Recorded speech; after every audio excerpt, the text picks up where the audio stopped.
जय गीता भागवत। हे परीक्षित, इस प्रकार सभी गोपियां विलाप कर रही थी। सारी रात में मछली के समान तड़पते हुए बीती।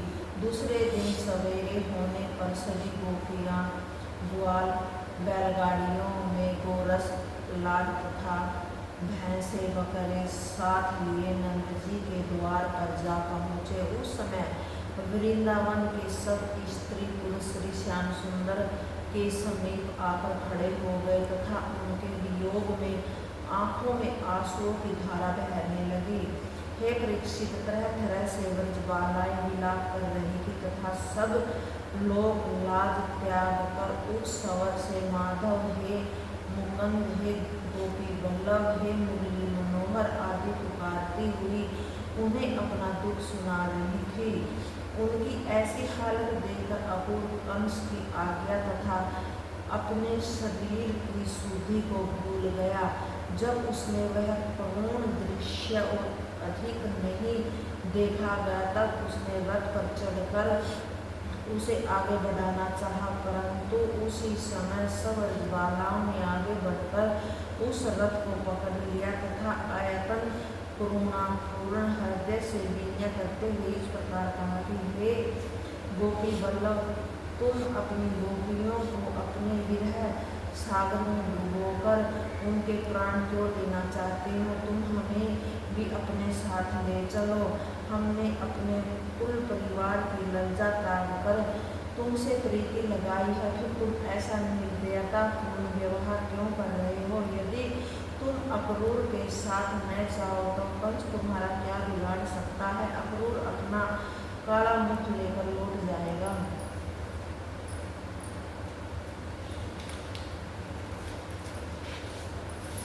हे परीक्षित, एक और गोपियों की तो यह दशा थी, दूसरी ओर उसी समय श्री यशोदा रोहिणी रोती हुई वहां आ पहुंची तथा अक्रूर से इस प्रकार कहने लगी कि हे अक्रूर, तुम मेरे मोहन प्यारे को किस लिए ले जा रहे हो? भला हम इनके बिना किस प्रकार जीवित रहेंगे? तदुपरांत यशोदा जी ने आयतन विलाप करते हुए श्री कृष्णचंद्र जी से इस प्रकार कहा कि हे मनमोहन, तुम मेरी प्रीति छोड़कर क्यों जा रहे हो? तुम इस प्रकार अपनी मैया को त्याग कर मत जाओ। इस पर भी जब श्री श्याम सुंदर रथ से नीचे नहीं उतरे तब वे व्याकुल होकर पृथ्वी पर गिर पड़ी तथा आयतन विलाप करके इस प्रकार कहने लगे कि हे प्राण प्यारे, तुम इतने कठोर बनकर मेरे प्राण क्यों लेना चाहते हो? हे अक्रूर, तुम मेरी बुढ़ापे की लकड़ी क्यों छीन ले जा रहे हो? हे कन्हैया, क्यों तुझे भी मेरे ऊपर कुछ दया नहीं आती जो निर्मोही बनकर मुझे त्याग दे रहा है? हे परीक्षित, इस प्रकार यशोदा रोहिणी तथा गोपियों ने जब आयतन विलाप किया तब श्री कृष्णचंद्र रथ से नीचे उतर कर आए तथा इस प्रकार कहने लगे कि तुम लोग चिंतित मत हो, मैं तुम्हारे पास शीघ्र ही आऊँगा। यह सुनकर यशोदा जी श्री श्याम सुंदर को अपने कंठ से लगाकर ऐतन करुणा भरे स्वर से बोली कि हे पुत्र, तुम धनुष यज्ञ देकर सीधे यहीं चले आना, अपनी माता को मत भूल जाना। यह सुनकर श्री श्याम सुंदर यशोदा को बहुत धीर भराई।